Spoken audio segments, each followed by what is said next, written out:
What's up, everybody, and welcome to the HexxedPhenom Podcast, the show where we bring you the nerdy video game news you need to know about each and every week.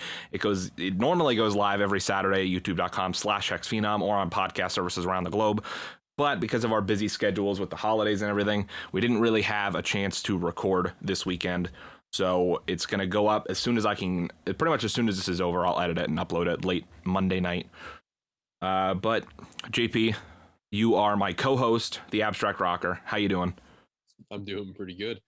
A little different for this podcast today with everything going on, but at least we can make it happen right here on Zoom. Oh, hell yeah, brother. Oh, we're zooming, brother. We're zooming. But I know we're kind of short on time. Do you want to talk about the games we've been playing, or do you want to just jump right into the news? Well, I haven't really been playing too many games since the last one, but I checked out the Far Cry DLC with Voss. It's definitely a hell of a lot deeper than I thought, so I need more time for that. And other than that, Call of Duty had their first ever, I just call it the Cinco, because there was like 5 doubles going on. Yeah, it was a Cinco weekend. Yeah. So, that was pretty cool seeing the operator, the weapon, the normal XP, the clan XP, and the battle pass tier XP. So yep. Playing a shit ton of COD and it was good, and shipment got added, so I had to jump on that. Yeah, I was playing a lot of Vanguard as well, and also some more Forza. I mean, not much else I can say. I mean, I've already talked at length, I feel like, about both of those games, so I'll kind of keep it short and sweet. But Forza is still amazing. You know, they obviously they do the weekly refreshes every week that come with the ability to, you know, earn new cars and all this other stuff. And like you said, Vanguard had the quintuple double XP weekend. Quintuple Cinco weekend. So that was crazy. But yeah, not much else I can really say. But this week on the HexxedPhenom Gamescast, we're going to talk primarily about all of the horrible shit happening at Activision, because if you could believe it, guys, there's even more horrible shit happening at Activision. And it's actually really fucked. Yeah, like way fucking worse than, you know, we originally thought, which what we originally thought was already fucking horrible, by the way. And now it's just out in public. The laundry's just sitting there. I'm like, it's crazy. But there's a couple other small news stories that we're going to just try to run through here pretty quick, because like I said, we're short on time, and also this Activision thing is going to take up a lot of time. So we'll start with a news story that's not so much news anymore, but last Monday, Halo Infinite's multiplayer got a surprise early release. This article is from Michael McWhorter over at Polygon. 343's multiplayer portion of Halo Infinite is free to play right now. Halo Infinite's multiplayer component launches today, which was last Monday, in a surprise release from developer 343 Industries and Xbox Game Studios. The developer announced Monday that the game's competitive multiplayer suite is available now for free on Windows PC, Xbox One, and Xbox Series X and S. Halo Infinite's early multiplayer release is being described as a multiplayer beta, offering a preview of the game's first season of content. The developers said the progression made in the beta of Halo Infinite will carry over to the full release of the game. So I think we may have mentioned it on the last episode of the HexxedPhenom Gamescast. I don't really remember. But basically there was rumors swirling that Halo Infinite multiplayer, at least, would be releasing early on the 20th anniversary of the original game's release. So that happened. I've been hearing great things about it. I haven't gotten the chance to check it out myself. I'm not really that big of a fan of Halo, but I'll probably drop in and check it out on PC if I get the chance. Yeah, it's cool to see Halo back, but I'm not a fan. If anything, maybe the original trilogy. But yeah, it's cool. At least they're doing something. So you know, I guess it could be worse. It could be Battlefield 2042 with no voice chat. That's true. That's true. I'm joking at all, really.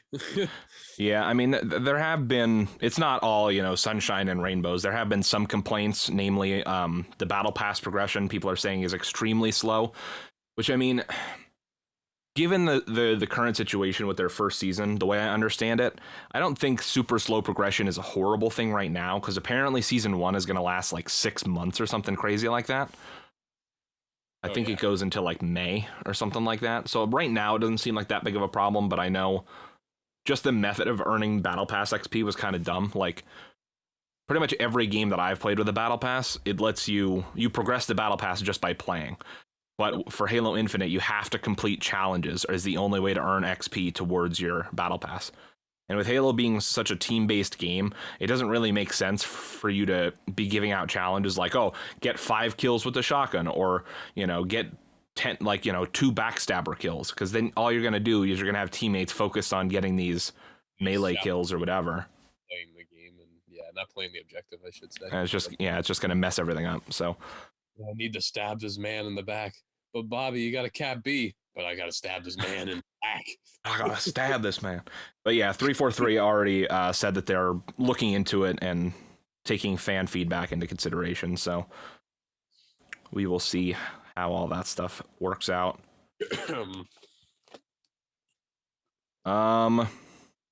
Let's see.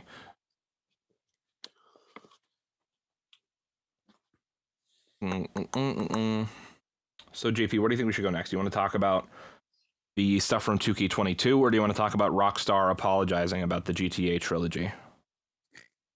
It seems like every podcast we get, it's funny. Every podcast we have news about Activision. We got news about the Grand Theft Auto trilogy being a fucking disaster, and then you get the WWE 2K22 mishmash that I feel so bad for 2K because they're honestly just they're basically fucked at this point. I think they know it, but there's no second try. So with that being said, let's do WWE 2K22 and then the Rockstar stuff, and then we'll get into the nitty gritty of Activision because I know a few of the stories, but I can't wait to hear the rest of the dirty laundry with Activision. That's gonna be fun. Yeah. So, sorry, hang on, I'm just adjusting something quick. All right. So basically, WWE 2K22. Oh, there's a video playing. Let's stop that. WWE 2K22 will have new game modes for aspiring managers and stars. Start from the bottom or take the role of a manager. This is from Cass Marshall over at Polygon. Publisher 2K Games has released a new post revealing some of the new game modes and additions planned for WWE 2K22, wrestling title developed by Visual Concepts. The blog, released on Thursday, gives players a look at what's coming to the next entry in the franchise, which is currently set to be released in March. Some of these promises seem pretty standard: a new engine, graphics, and better gameplay controls. I wouldn't say better, but the gameplay controls certainly are different, at least. Are sort of the things that you might expect to show up in the new iteration of an old formula, but some of the game modes on display look intriguing. One new mode is the Showcase, which isn't technically new, but it's a new Showcase, but it's not a new mode. God, I love that brand new Showcase mode, guys. Baga.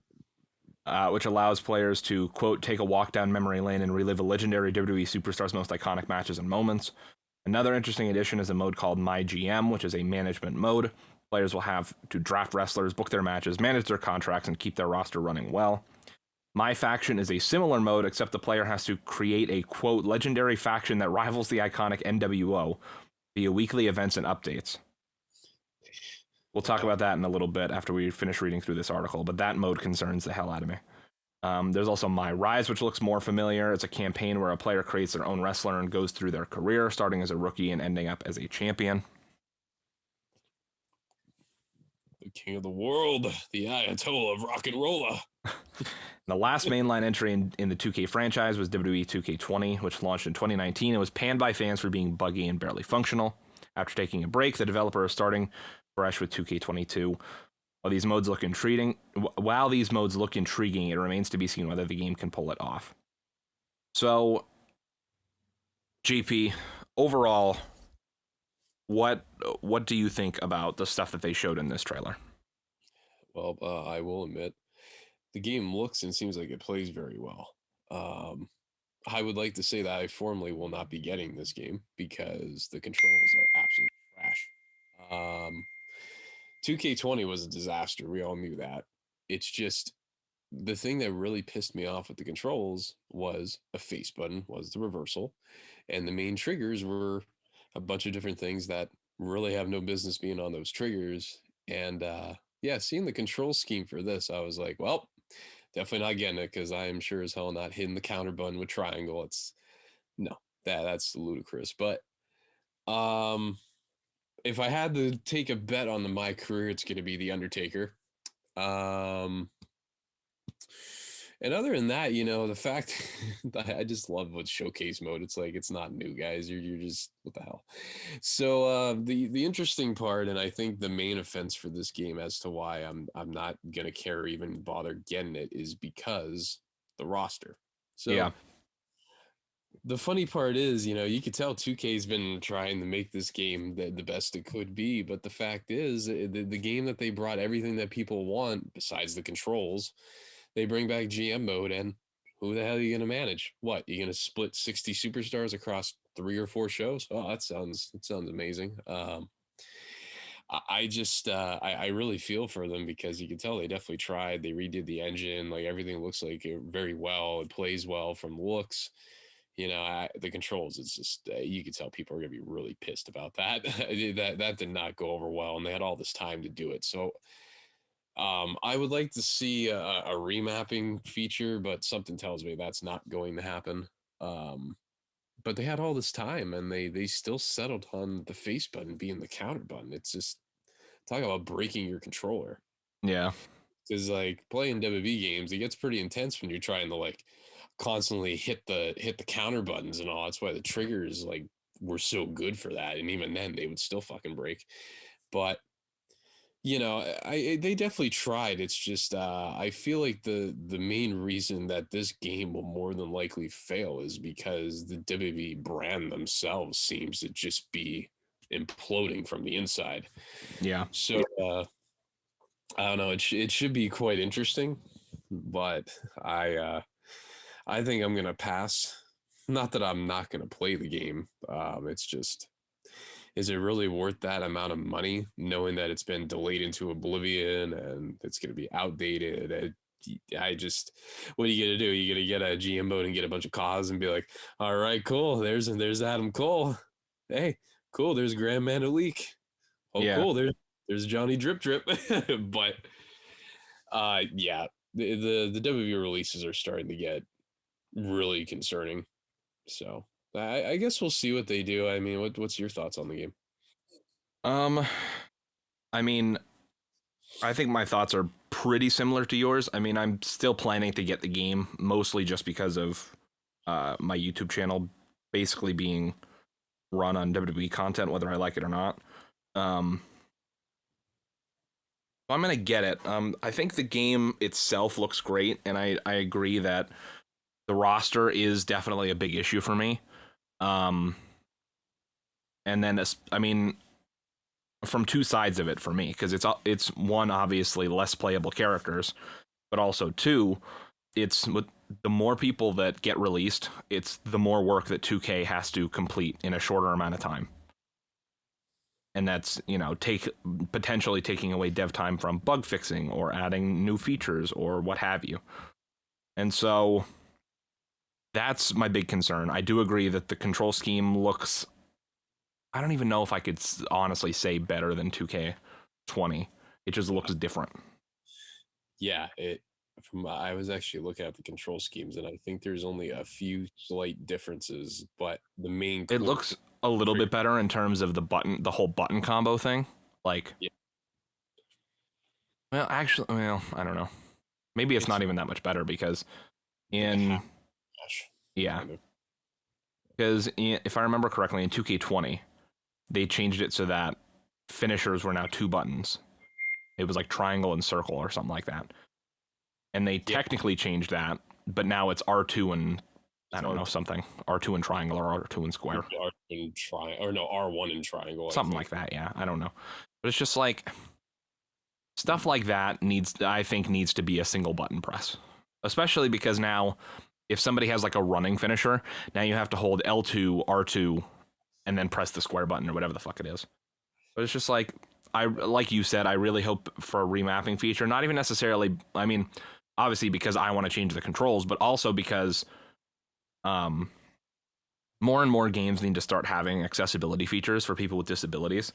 And I think just having remappable controls in general goes a long way to, being able to help certain, people with certain disabilities. I think, there's obviously many, many different disabilities that could prevent people from gaming normally. So, I mean, there's tons of great examples of games out there that have done accessibility in a great way. Like, I think Ratchet and Clank Rift Apart has probably the most in-depth accessibility features I've ever seen in a game, period.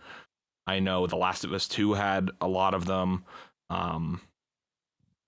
There's a couple other ones that I'm kind of blanking on right now, but I think more and more games need to start including stuff like that, just for being able to accommodate people like that. Yeah, like it seems. I seem to think that everybody could win from that being added in. I mean, us with remap features and obviously disabilities and stuff like that.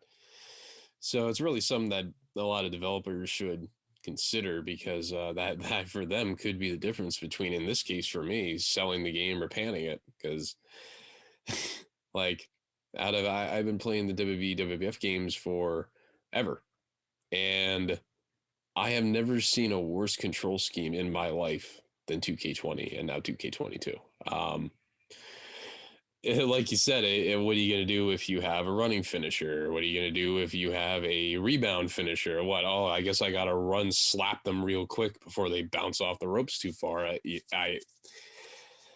I just don't know. I don't know what they expected people to feel towards those controls. I mean, like they rebuilt the whole engine and took their sweet time, yet they couldn't fix the finisher signature thing. I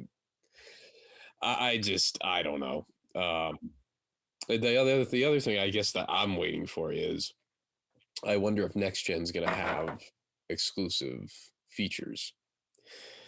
If I had to Yeah. get, probably not at the rate they're going with this, but I mean they made a great attempt. It's not that they didn't. It's just the little details about this game are starting to really ruin it. And a lot of them aren't 2K's fault, besides the button map thing, but Yeah. and the control scheme. But I could definitely tell you, WB definitely fucked their own franchise up, without a doubt, because a lot of the people that were released, like even way back on the original thing, they were like, oh yeah, I did mocap for 2K22. Oh yeah, I did mocap for this. Yeah, I got scanned. So I'm just sitting there, imagine 2K just be like, yep, dump them from the game. Yep, dump them out. Yeah. It's so sad. It really shows you how much little things could come back to really fuck it up. But Yeah. I'm looking forward to seeing like your videos, and if you and Tyler want to do any kind of collabs or anything, I'm down to play it. It's just in terms of me buying the game, then no, I I can't bring myself to do that. I Yeah. just can't. It'd be a waste of money. Well, for me, another thing with the controls, and I know we're kind of getting long-winded here and we're short on time, so I'll try to talk quickly. But another thing with the controls is, I think a problem that the 2K WWE games have had, especially with 2K20, was that one of the best things about the wrestling video games was being able to hand the controller to someone who doesn't even like wrestling, hasn't played a wrestling game ever, and being able to simply tell them the controls, and within a couple minutes, they're doing cool spots and stuff, and, hitting you with their finisher and suplexing you and, all this other shit. I feel like the more recent 2K games, pretty much since 2K took over the license, I feel like the controls have gotten so, like, muddied down, and it's just like, it's so complex to tell someone all of the different controls that they need to know just to, like, do basic actions in the game. And I feel like this control scheme isn't going to make that any better.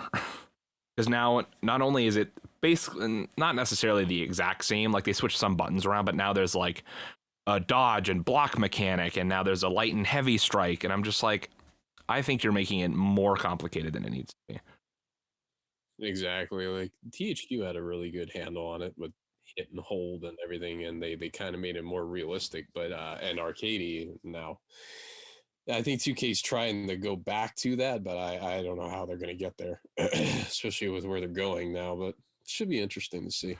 Yeah, like, I'll be able to learn the controls just fine, but my thing is, being able to hand somebody the controller and having to tell them, oh yeah, here's how you hit your, like, if they're playing as Edge, oh, here's how you hit your running speed. You got to hold L2, R2, and then hit square. And it's like, you know what I mean? It's like, fucking Christ. People could barely fathom the triangle finisher, let alone trigger, and triangle and square. And yeah. But yeah, my other main concern with that whole thing is that or with 2K22 is the My Faction mode. I mean, we don't know many details on it, but I think we reported on it at some point during on this show before that found in the files for 2K's website was buyable VC packs for WWE 2K22. And I have a bad feeling that this My Faction mode is going to be their version of like a Madden Ultimate Team or NBA My Team or whatever, where they're going to sell you like some type of card pack or whatever the hell it's going to be. And it's just going to be like the mode they want you to sink money into. And by proxy, it'll be the one that gets the most support after the game's launch and all that stuff. Yeah, I think, when I saw that, I'm like, yep, that's my team, without a doubt. I'm like, well, there's the VC. I really hope that's not the case, but just like the way they're kind of alluding to it, like that's exactly what it sounds like, is that you'll have maybe like 4 slots for this faction. And it's all about opening card packs and getting, better wrestlers and different moves and maybe different attires, like all this other stupid bullshit. So hopefully that's not the case, but I'm like 99% sure that that's where it's going. But yeah, let's move on to Rockstar apologizing about the GTA Trilogy issues and making the old versions available again. They apologize so many times as if they didn't know this was going to happen. Exactly. I don't even know. It's just I hate to say the people that bought it are fucking suckers, but I mean, it kind of, when you really think about it, I mean, it's not that it's their fault entirely. They got pigeonholed into buying it. Now that Rockstar is like, oh yeah, we're gonna give you free games and some updates, and we're gonna put the originals back on the store, which is ludicrous. That's like my favorite word of the day. I've said it at least like 10 times today. Hey, he's a pretty good rapper too, but it really is ludicrous because they pigeonholed everybody into buying the remasters as if it was going to somehow outshine the, I call it the PS2, the PS4 Up-Res edition. Back in like 2016, they put that out. The fact that, I don't know, they've been playing some weird shots with business on this one, but 100%. Honestly, if you asked me, not the fact that it was going to be bad, but I think once they kind of realized like, oh, this release is going to come in hot, all the other stuff leading up to it makes a lot of sense. So let's read the article real quick. First is by PC Gamer by Andy Chalk. The studio admitted that the remaster trilogy did not launch in a state that meets our own standards of quality. The release of GTA The Trilogy Definitive Edition has not gone well. In fact, we have separately described it as a mess and a train wreck that has left fans praying for the original versions, which were delisted when the trilogy came out. Today, those fans got some good news. Rockstar is bringing the classic versions back. Quote, firstly, we want to sincerely apologize to everyone who has encountered issues playing these games, end quote, Rockstar wrote. The GTA series, the games that make up this iconic trilogy, are as special to us as we know they are to fans around the world. The updated version of these classics did not launch in a state that meets our own standards of quality or the standards our fans have come to expect. It's not giving up on the remastered trilogy as the promising fixes and improvements that will be delivered in future updates. In the meantime, however, the classic versions of GTA 3, Vice City, and Definitive Edition will be returned to the Rockstar store as a bundle. Even better, anyone who owns the GTA trilogy or purchase it through June 30th, 2022 will be given the classic games for free. The return of the original games is good news. Less happy is the reaction of the sorry state of the trilogy among some fans, which has led to the developers of the trilogy being harassed on social media. Rockstar said, we would kindly ask our community to maintain a respectful civil discourse around this release as we work through these fixes. That sounds like bullshit. It's like, yeah, that's right. Yeah, we fucked up that trilogy, but we want you guys to be respectful while we fix it. It's like, no, that's not how this works. That's crazy. They deserved all the hate they got for that.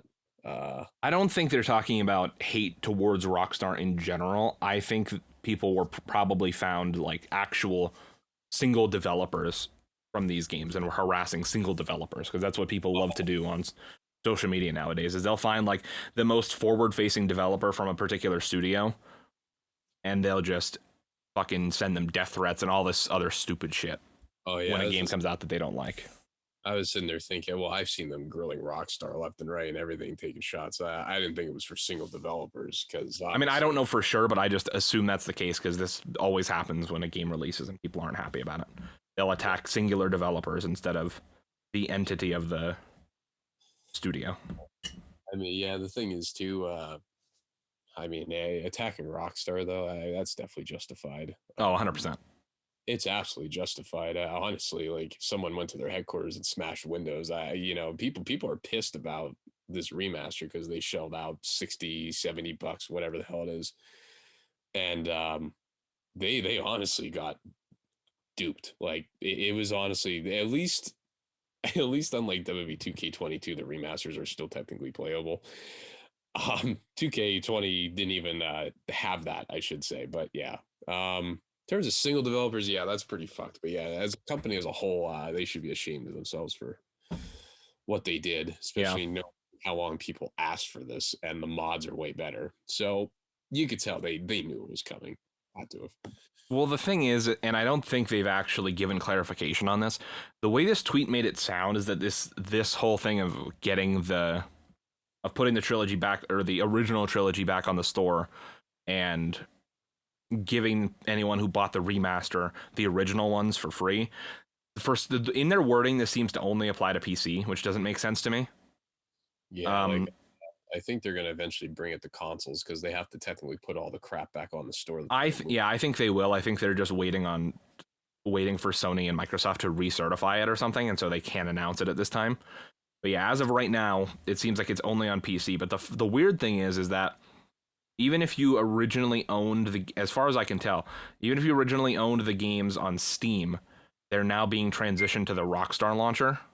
Oh, okay. So now the GTA Trilogy original games are being transferred over to the Rockstar launcher, which, I mean, I don't really know how to feel about it. I know a lot of people hate having to install a bunch of different launchers to play a bunch of different games. And even the very limited amount of PC games I play, I have like 3 different launchers and I only own like 8 PC games. So I could see why that would be very annoying. But yeah, I mean, honestly, this seems like a half-assed apology to go along with a half-assed game, in my opinion.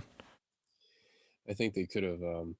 I think they definitely could have done a lot more and worded a lot of things better. Well, it's because everyone's bringing screenshots and showing how incomplete the game is and how one game looks better than the. I don't even fucking know what the hell they were thinking. Well, it's clear that this article didn't outline it, but one of their like tweets, or maybe it was the actual like statement that they released, but they were like, oh, these unforeseen technical issues or unexpected technical issues. It's like, unexpected? Like, did you not QA this game before it came out? How could these be unexpected? Yeah, and the thing that I take offense to is you see these new things on billboards and shit that they put in this new game, which honestly a lot of them look worse than the originals, which is just like, wow. But the thing is, they make new original things and they have typos, or they have the wrong picture, or it's a pixelated photo on a billboard in a high-res game. Like it's just, you start seeing all these choppy things in between and you're like, what the hell happened? And then there was that list that I sent you about the stuff that they removed, that I just love how number one is just the feeling of a full finished game. I'm like, Yep. wow, that was a direct shot to Rockstar. Yep. But it just becomes a complete joke. And like, for the people that defended this trilogy, I hope you guys choke on Rockstar's cock, because that's basically what it is. They were just like, hey, yeah, saddle on up, boys and girls. But yeah, it's just there were people defending the trilogy when it came out, and they're like, it really is good. And I'm like, no, it isn't. And now I can't imagine where those people are. Like, they're probably like, oh wow, damn, I better lay low. Yeah. It's just, yeah, it's sad, but I hope they choke on it, because they got their remasters. And yeah, that's the thing. Is I see no reason to defend this trilogy at all.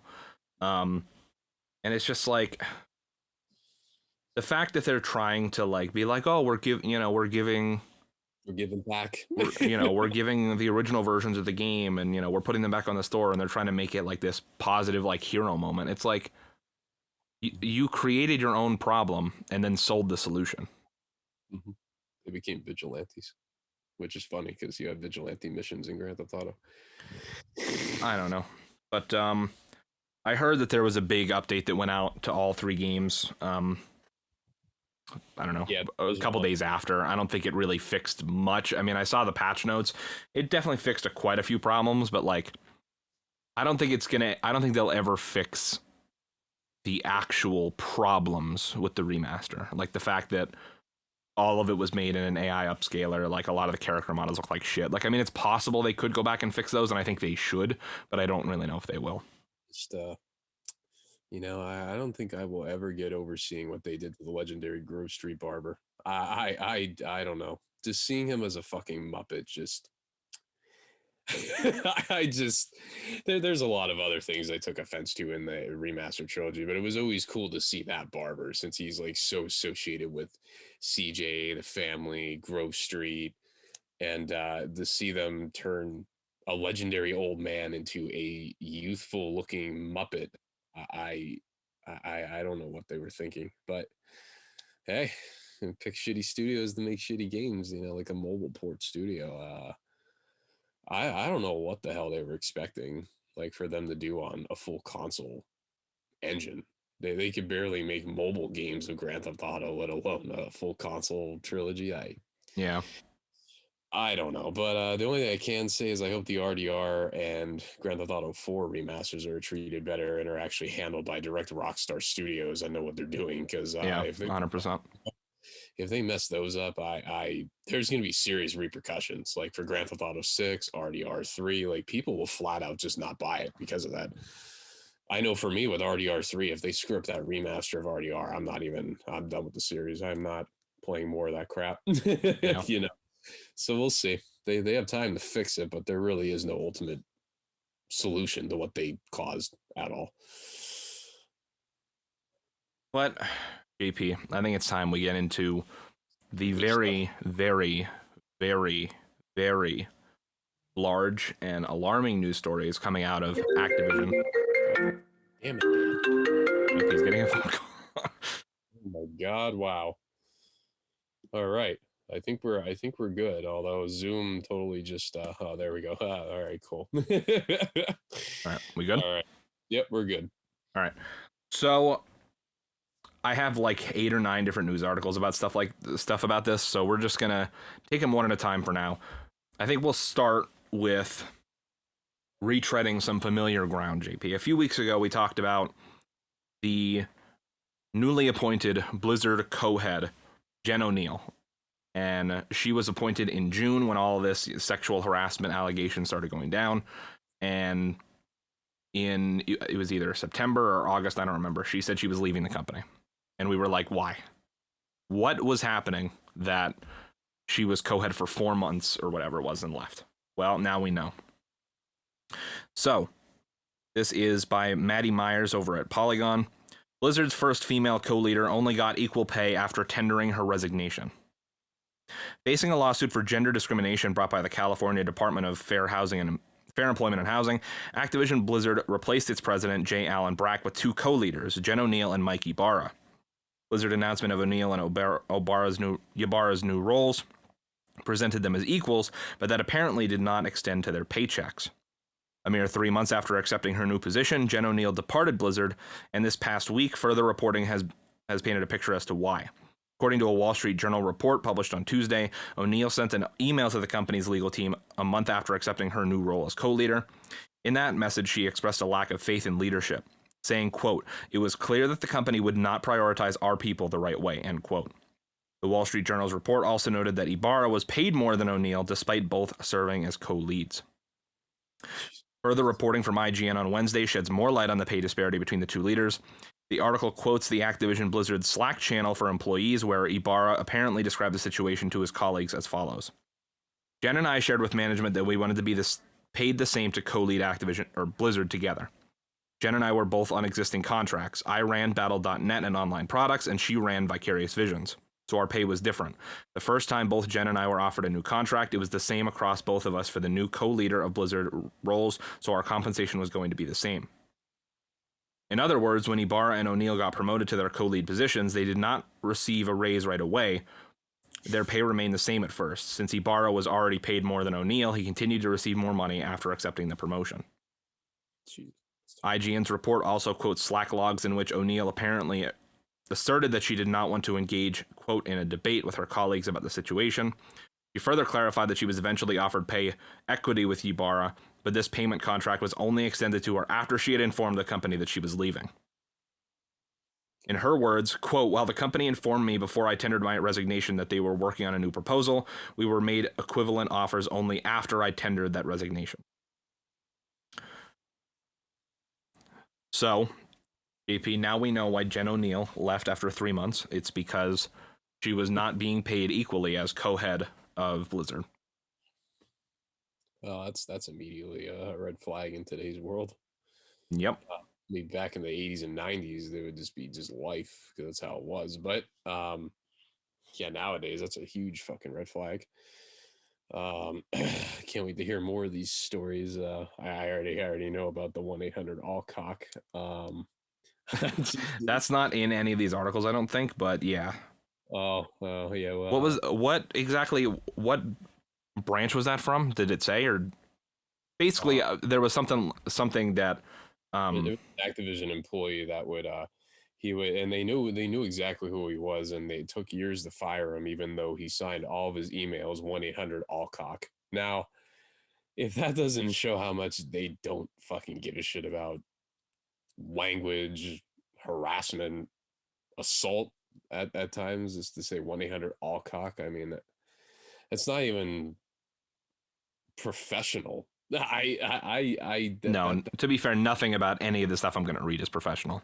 None of it's professional. It's honestly just like fucking high school. Like, I know people that used to do that on fucking AIM and stuff like that back in the day, but people did a lot of fucked up things on that, MSN Messenger and all that other stuff. But yeah, to actually do professional business oriented emails to colleagues and your signature is 1-800-ALL-COCK. There's definitely something wrong there. Oh, 100%. And we'll talk about many of the things that are wrong at Activision. Oh boy. This next one is pretty short. Activision shareholder group calls for Bobby Kotick and, well, actually, no, hang on. This would make more sense in a different order, so hang on. We're going to go over to this one. No, not this one. There's so many trash stories on Activision. Oh boy. Oh, here it is. Okay. This is by Owen S. Good over at Polygon. Activision's Kotick knew of rape allegations, kept them quiet, new report says. Activision disputes Wall Street Journal report as a misleading view of our CEO. A Wall Street Journal report on Tuesday said that despite what he told Activision Blizzard's board of directors, chief executive Bobby Kotick did know of allegations of employee sexual misconduct throughout the company, including a rape allegation from one former Sledgehammer Games employee made against a coworker. My God. Kotick says the Journal cut his own salary and promised zero tolerance changes to Activision's harassment policy after the newspaper asked questions regarding the Sledgehammer rape allegations last month. Tuesday's report depicts Kotick, Activision's boss for the past 25 years, as minimizing the problem to his board, if not outright hiding his knowledge of it from them. The Journal report also mentions an incident at Treyarch in which the Call of Duty Studios co-lead, Dan Bunting, was accused of sexual harassment and that Kotick intervened to limit disciplinary measures meted out against the accused employee. Activision responded to the Journal with a written statement saying Kotick could not, quote, reasonably be expected to have been updated on all personal issues, end quote. A statement from Activision's board said Kotick had kept them, quote, informed at all times with respect to the status of regulatory matters, end quote, and denied that Kotick minimized the scope of the problems and said it was limited to Blizzard Entertainment's workplace environment.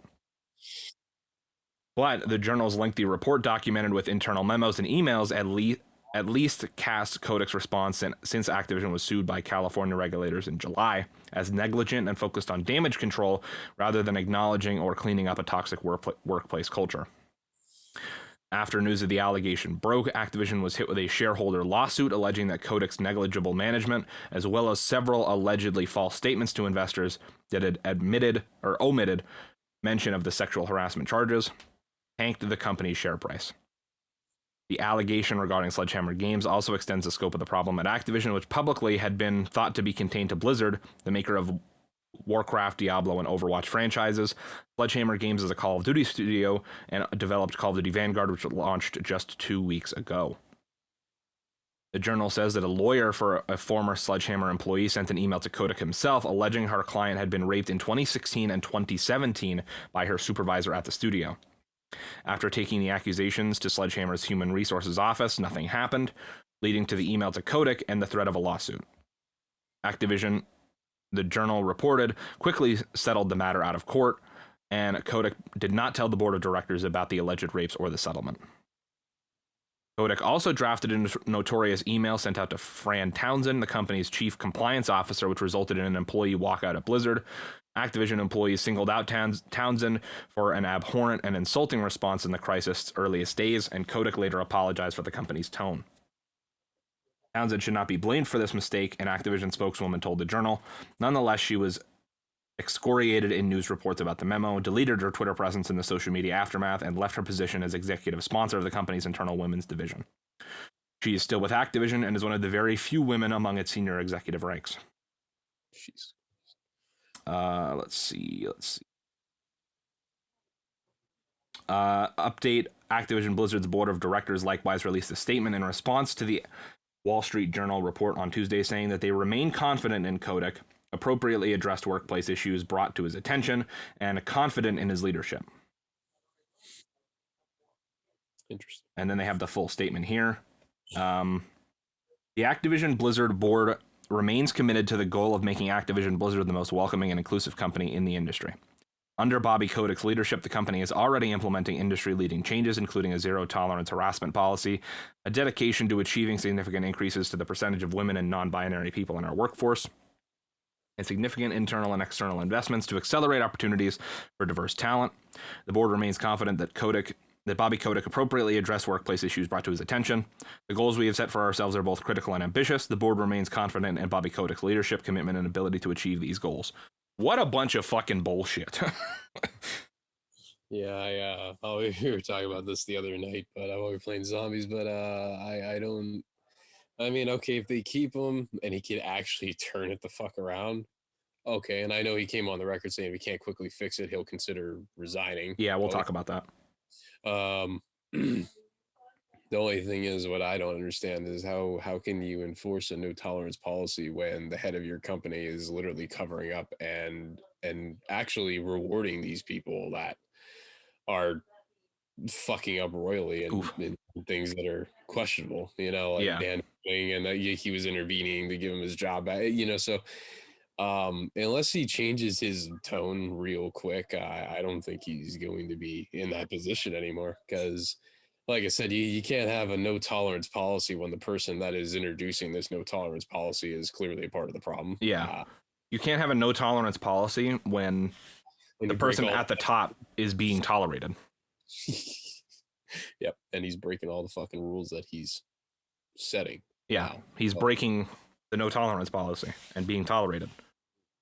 He hid this from the board. He hid this from shareholders. He, on multiple occasions, stepped in to make sure that people who were accused were not fired.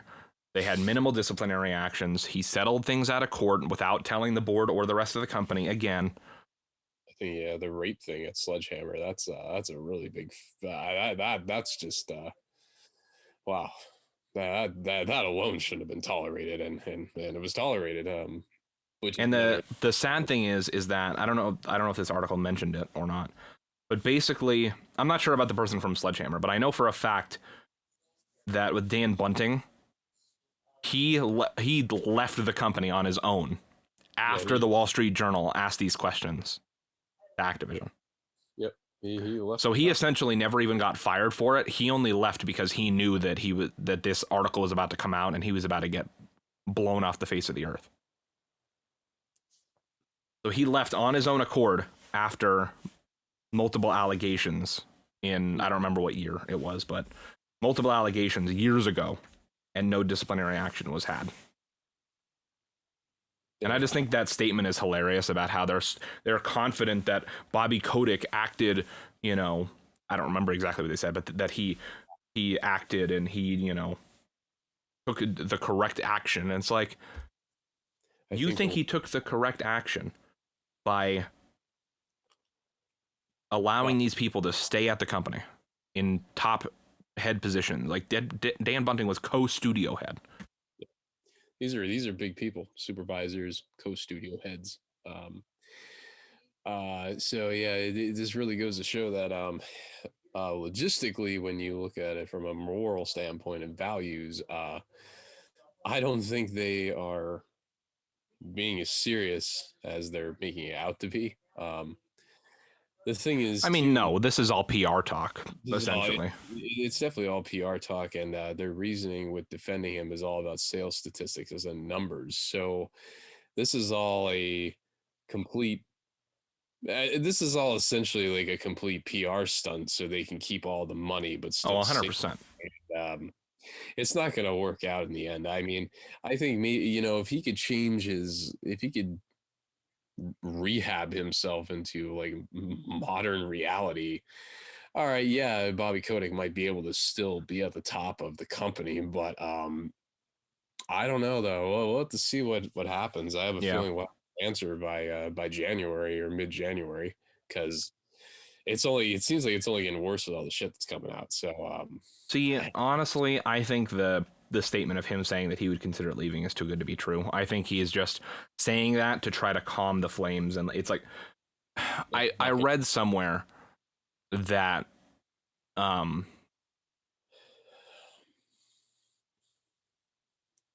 don't remember. Somebody posted it on Twitter somewhere. It was someone who works at Activision, I believe, or one of the Call of Duty studios, I think.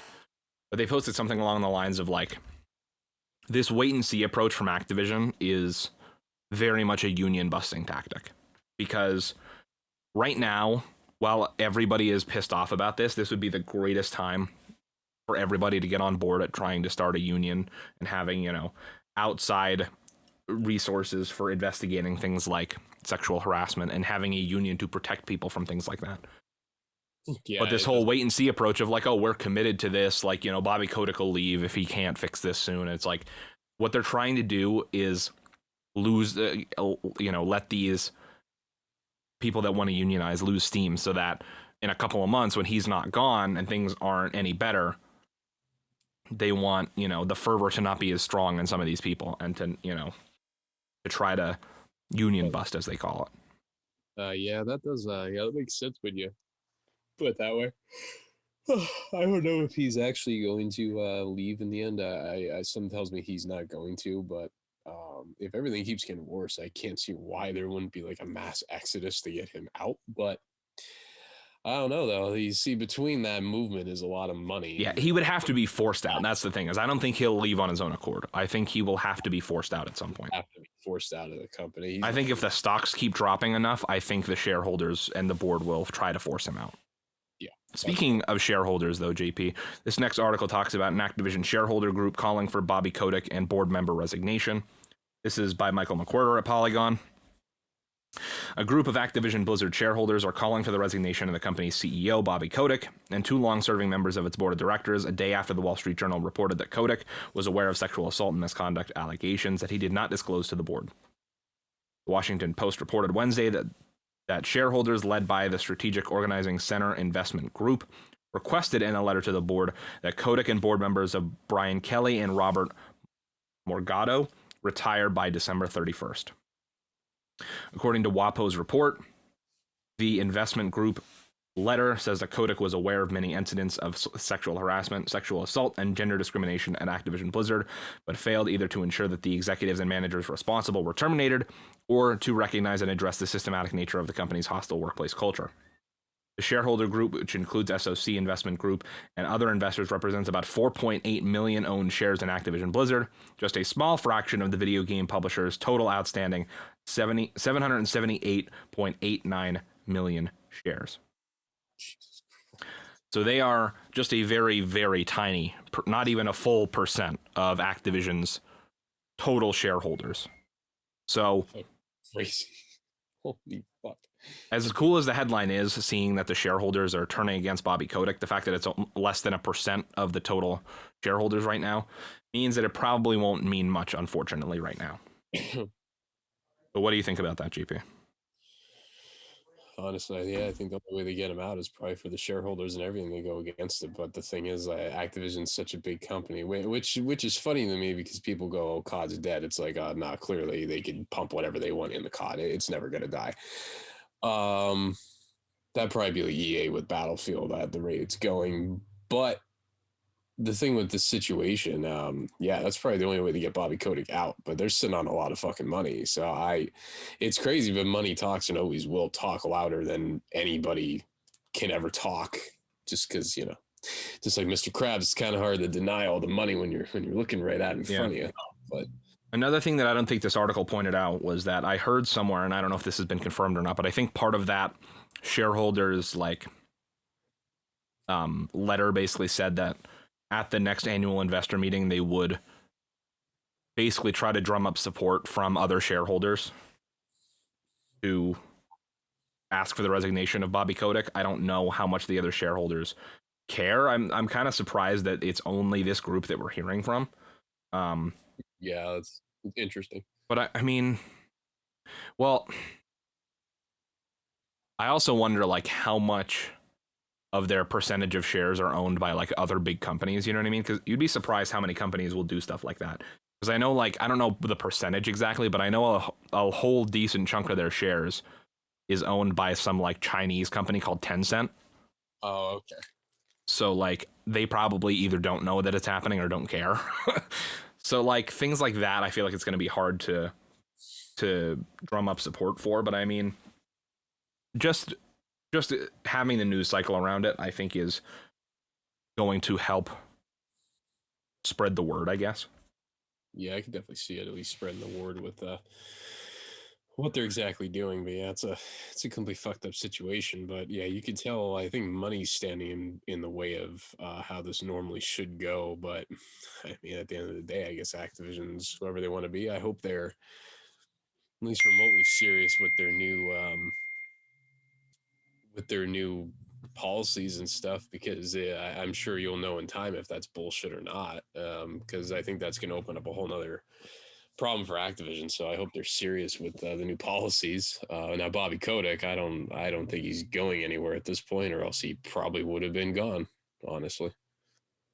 Yeah, I will say personally for me, and obviously I know that these articles take a shit ton of work, but I honestly wish that they could have got this Wall Street Journal article out a few weeks earlier, right before their quarterly earnings call, because I think that would have been a great thing for those people to have to talk about on this investor call. Is hey, what the fuck are you guys doing? What the fuck is going on?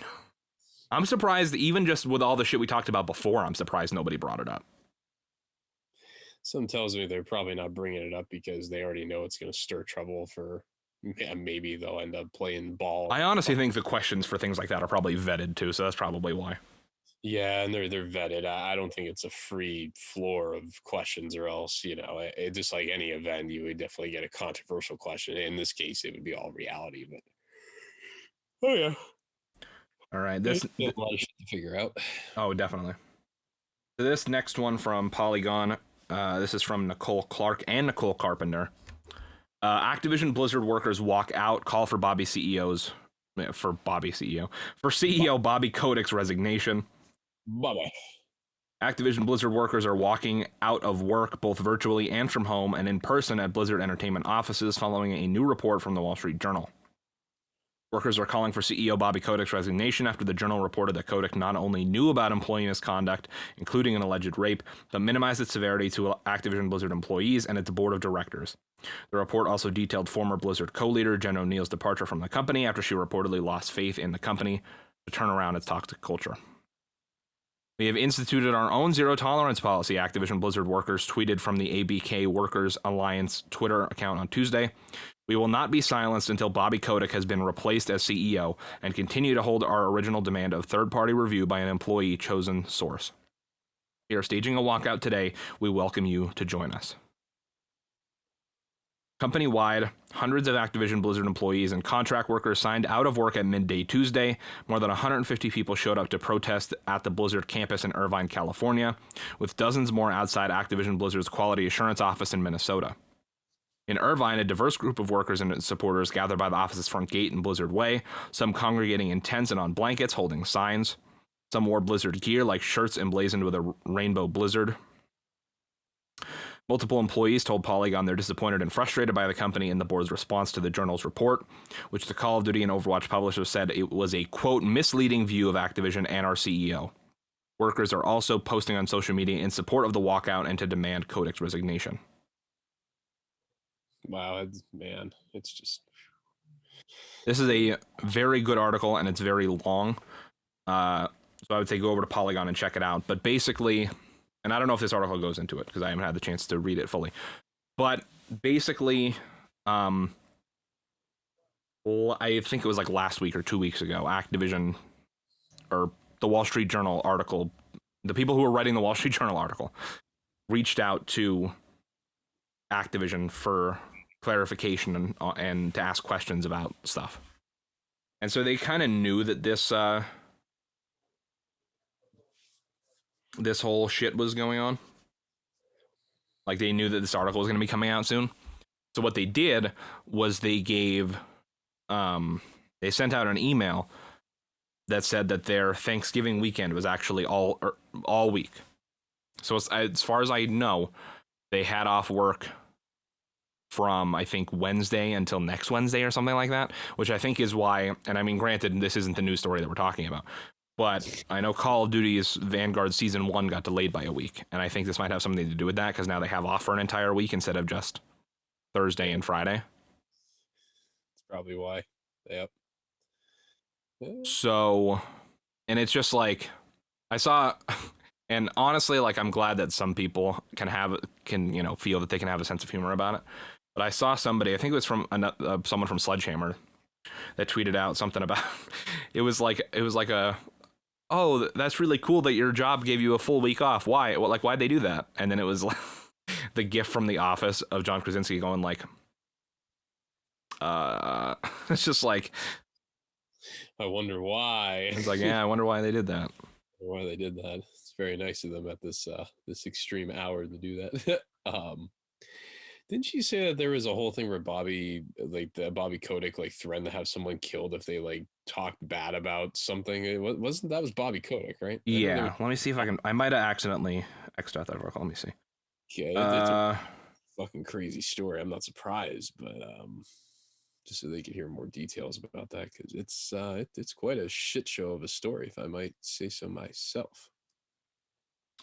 Let's go with this article from Business Insider. Activision CEO Bobby Kotick threatened to have his former assistant killed, according to a bombshell news investigation. In 2006, I almost called him Bobby CEO again. Activision CEO Bobby Kotick reportedly left his assistant a voicemail threatening to have her killed. The dispute, first reported by the Wall Street Journal on Tuesday, was said to have been settled out of court. An Activision spokesperson said in an email to Insider that, quote, Mr. Kotick quickly apologized 16 years ago. The representative referred to Kotick's threat as, quote, obviously hyperbolic and inappropriate, and said that, quote, he deeply regrets the exaggeration and tone in the message. It was just one detail of the Wall Street Journal's major investigation into Kotick's leadership at one of the biggest video game publishing houses in the world, the multi-billion-dollar behemoth behind Call of Duty and World of Warcraft and Overwatch, among many others. Kotick reportedly knew for years about sexual misconduct at his company. Let's see. Yeah, this goes on to summarize the rest of kind of what we've been talking about. But yeah, he threatened to have his former assistant killed. It's fucking crazy. Jesus. So that's you know, this is the kind of upstanding guy that we have the utmost confidence in going forward. This is the man. Bullshit. This is the man that's gonna turn the tide. He's gonna turn it all around, JP. He's gonna turn the tide as he's the one shifting the tide to the ocean. All right, cool. He's gonna bring it down on everybody. Krakatoa. Yeah, I don't know. It's just there's so many instances in the past that you sit here and you're like, there's no way this guy's gonna be tolerated. And he's like, yep, we have a no toleration policy. I'm like, okay. So time's gonna tell if he could actually even remotely turn anything around. But I could definitely tell you from the past, he doesn't really seem like the most bang up guy you want. No, definitely not. At that point, I think Papa John would be a better substitute. I'm not even going to get into what he did. Well, but I think he looks a lot better right now than Bobby Kotick, because at least Papa John didn't try to have his heads killed. But yeah, Bobby Kotick he's a stand-up guy. He sure is, JP. All right, we got two more really quick stories, and this is just I guess what you could call, or no, sorry, three more. I'll try to get through them really quick. Actually, I won't even read the articles, really, but just long story short, since all this came out, actually, as of today, all three of the major console makers, so PlayStation, Xbox, and Nintendo, have all basically reached out and kind of called out Activision internally. So if I remember correctly, Jim Ryan essentially said that he sent out emails to PlayStation employees that said that he reached out to Activision and was like, hey, like, what the hell are you, like, what is the plan to move past this? Because this is wrong. Like, what is going on? Phil Spencer at Xbox reached out, and I don't know if he said publicly or if this was just to Xbox employees, but it was said that they were reevaluating their relationship with Activision Blizzard. And then I didn't actually see what Nintendo said, because this just happened like an hour or so ago. So let's see. This is from Fanbyte by Imran Khan.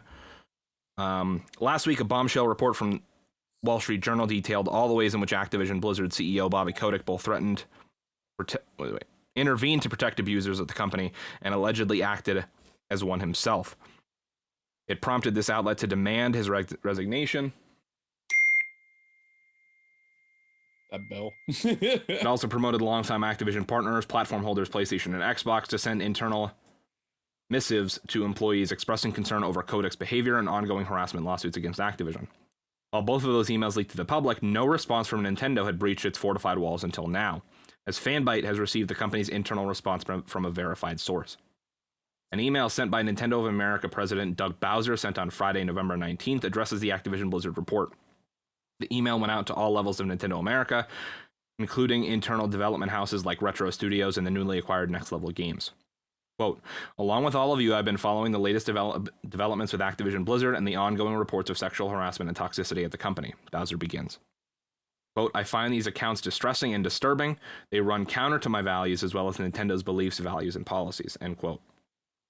Bowser goes on in the letter to explain that Nintendo is committed to having an open and inclusive workplace where all are welcome. He remarks that the company holds itself to a high standard and expects the same from the industry and their partners. Though without detail, Bowser also says that representatives at Nintendo have been in contact with Activision, have taken action, and are assessing others. It is not entirely clear what actions he's referring to, or which ones they are still leaving on the table. He does, however, make mention of the ESA, a lobbying organization of which both Nintendo and Activision are members. Bowser says Nintendo has been working with the ESA as of late last week to strengthen stances on harassment and abuse in the workplace, and that ESA must hold its members to the highest standard. Quote, every company in the industry must create an environment where everyone is respected and treated as equals and where all understand the consequences of not doing so. So Nintendo dropping facts as well. And it's just... Well, you could tell all these people leave it open that he could turn this around, though. But I don't think they really want to take a shot to be like, he must be removed, because I don't know if they have the power to actually even make that happen. They don't have the power. It would really just hurt their relationship with Activision, because obviously Bobby Kotick. That's why they haven't done it. And that's the sad thing, is like, I wish one of them would have had the balls to be like, hey, Bobby Kotick needs to go. And I know why none of them are doing that, because in the off chance that Bobby Kotick does somehow stay in power, they don't want their relationship with Activision to be messed up, because they're the biggest game publisher in the world. Like, if you have a console that doesn't get any Activision games, Fucked. you're kind of fucked, yeah. And I mean, granted, Nintendo doesn't really get that many Activision games, at least I feel like. I could be wrong. I think Nintendo could have easily been the one to say it. Xbox could damn well be the ones to say it too, because Xbox is funded by Bill Gates, so they really don't need to worry about money. Now Sony, that's another kind of thing, because they built themselves up and they're not directly funded by Bill Gates or by the top heads of Microsoft. So Yeah. I think Nintendo really should have been the one to do it. Like, Yeah. they really got deep into it to the point where they could have easily ended that statement with, and our company honestly stands behind these beliefs, and our belief is that Bobby Kotick should resign or be removed as the Activision CEO in the wake of all this chaos that he's caused over the years. I think that would have been a good way to end it, just because Nintendo has nothing left to lose. They're in their own little fucking world. I think that could have been the big shot to Activision. Yeah. From a primary provider like Nintendo, but yeah, I don't think you're going to see PlayStation do anything like that. Xbox, I could see it just because they really have nothing left to lose with the amount of money they harness. But yeah, I don't know. Yeah, Nintendo definitely had the shot to actually blast him with that note. But hey, time could tell. It really just depends, I guess, where the events go from here. I mean, yeah, there's a possibility he could turn this all around, but there's a very good possibility it's all a complete business cover up. So, Yeah. And the last story I have, I'm not even really going to read through the article, but it's basically, and we've already kind of mentioned it a bunch of times already, is that he didn't actually directly address anybody, but in meetings on, I think Friday, talking about all this stuff, when asked about if Kotick would resign, the message that was relayed was that Kotick would consider resigning if he couldn't fix the issues at the company in a speedy manner, basically. And again, I just think that's more PR bullshit. Like I said earlier, I think it's like a tactic to try to get this, to try to get this flame to die down in the people that are going on strike and, trying to unionize and all this stuff. And I think it's all bullshit. I don't think he'll leave unless he's forced to.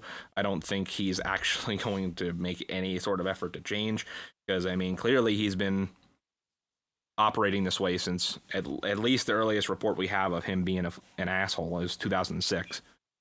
I can't imagine that things were any better beforehand, but I could just imagine Captain Price. Well, the specs say 2006 he started acting like an asshole. Yeah, but yeah, I usually once an asshole, always an asshole to this level. I mean, yeah, everybody could be an asshole when they want, but it takes a real bang up winner like Bobby Kotick to be an asshole for a profession. But yeah, I don't think he's going to resign. Time is gonna tell, but I don't think he has plans on doing it. It just seems like from looking at the past of how he's covered things up and swayed his own way, I think he's confident it's going to be under the rug within a few months, and it damn well might be. I mean, I'm sure people aren't going to shut up about all the stuff that's going on. It's just, is he going to want to actually acknowledge it? Probably won't after he has said and done all the stuff he has right now. Yeah. It's really a waiting game. But yeah, I really do wish somebody would call him out. Like Nintendo was honestly right at the point where they could have kicked the fucking door in with that statement.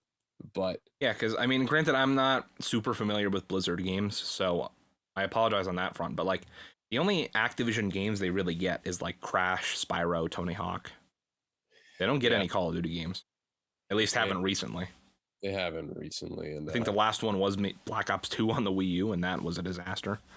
yeah, it was a disaster. And I mean that I think Nintendo is holding on to those games because Crash Bandicoot, Spyro, Tony Hawk, they're all money makers entirely. And if they have any realm into the third party and the real world of gaming outside of their own cartoon universe, I'd say those would be the titles you'd want to keep, Yeah. just because household fucking staples. But yeah, I think they honestly really could have taken a shot at Bobby Kotick. But yeah, at the end of the day, you know, it's a business, so it kind of sucks that money's in the way of making everything happen. Yeah. It's the sad reality, but yeah, we'll have to see. I mean, obviously, there's no excuse or anything, and he can't say one damn word that will change what he's done. Exactly. But you know, I guess you could just kind of see what he does after this. But I really don't think he has any intentions of stepping down. I really don't. But if the inside pushes him out, then it will happen. It's just how far is it going to go? So, and how much more is going to leak? I mean, it's hard to. Right now, it's hard to even imagine the inside forcing him out because we've seen these multiple statements of them doubling and tripling down and saying, no, we believe that he can turn the ship around. And it's like, to me, it's like, how can you trust the man who put a hole in the side of your ship to then turn that ship around without it fucking sinking into the goddamn ocean? Yep. That's my take on it, is you're trusting the man who blew a fucking ginormous hole in the side of your ship. You're trusting that man to continue piloting the ship. And you're just hoping that it doesn't drown. Yep. It's basically or sink, I guess, is what you use, is the word you use when you're talking about a ship. The ship sinks, it doesn't drown. But you know what I mean. You know what I'm trying to say, JP. Exactly. So, yeah. Well, we'll see. But yeah, you could definitely tell money is highly a chip in this whole game. Yeah, 100%. If this all came down to human standard and morality, we already know what would be done by now, which probably will never be done. And that's what makes this all hurt a little bit more, is that it's clear as day that it's not just because they believe in this guy. It's because he has led Activision for the last like 30 years, and they went from being like a fledgling like Atari developer, which granted, like, they made good games on the Atari, but like none of them made a ton of money. They went from doing that to being literally the biggest video game publisher in the world under his leadership. Yep. So he clearly is a businessman, but just because you're a businessman doesn't mean you're a good person.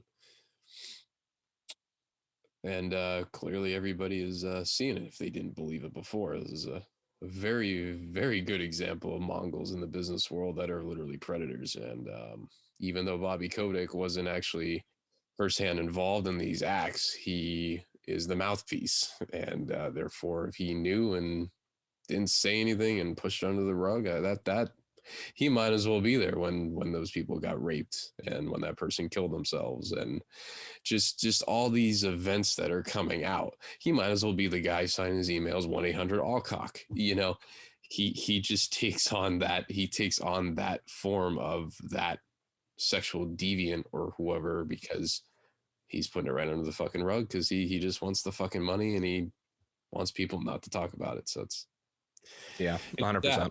It's sad, but that's really how the modern day the business world changed. But for people that have been in the game for as long as he has, it's always been like that.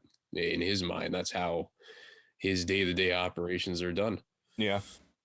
No matter what business you look at. So yeah, it's definitely something we got to see.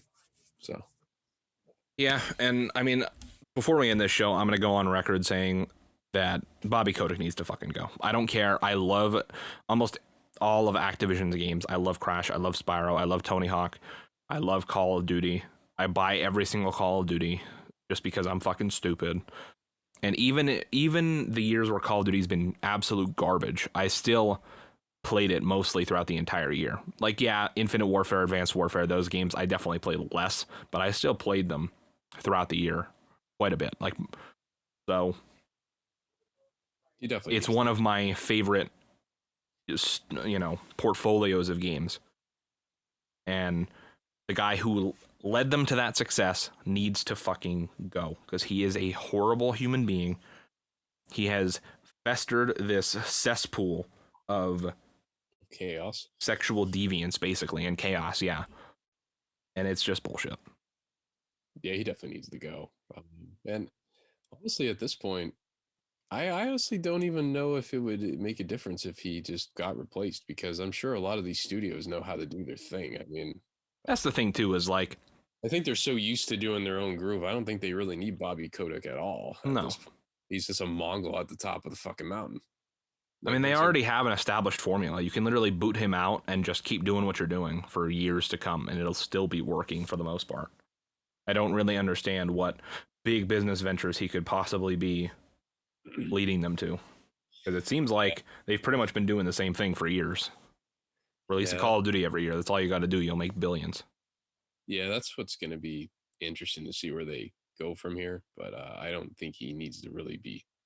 I mean, he's already had he's had it for his business career. He's had a damn good run at the top. Yeah, there's the controversy and all this shit that's coming out now about how much of a shitbag he really is. But he's been in the game for 25, 30 years as at the top of Activision. So really, I mean, when the fuck is he going to step down? And if he does stay, I could tell you the day that he retires is going to be one hell of a celebratory day across. Oh, 100%. So I don't know what's going on. Maybe he's just waiting till he retires to actually finally leave on his own terms, like the other people that he helped leave, which is stupid. But I mean, at the end of the day, he's going to pay for what he did. It's just what kind of aspect is it going to be? So, time will tell. But I don't. I wish he would go, but I don't think he's going to leave unless he gets forced out. So, yeah, that's definitely a story for another day, because I'm sure this is definitely not the last we've heard of the Activision Chronicles. Oh, I'm sure it's not. I'm sure it's far from over.